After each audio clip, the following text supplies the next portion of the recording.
So I really wouldn't want to do without this system in my production facility anymore, because taking a step back is actually no longer possible, or no longer makes sense, as working without a system like this would cause so many problems again.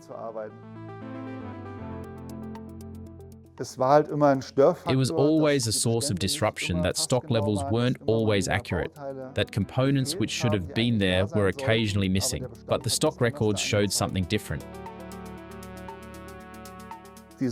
This issue of accurate stock management isn't just important at Brückmann, but also for all our competitors. We're all grappling with the same problem, the availability of components. Since we've had the XRHCount in our production department, our stock management has become much more accurate. We get results faster during stock taking. We were able to complete the last stock take in 2025 in roughly a third of the time it used to take us.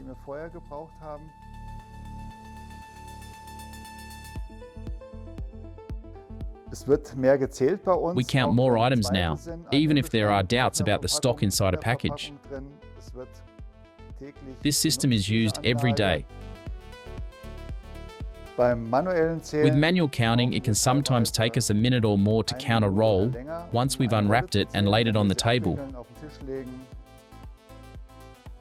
With the X-ray component counter, the whole process is completed within 7 seconds. To others in the industry, I'd recommend look into this, because counting couldn't be any simpler.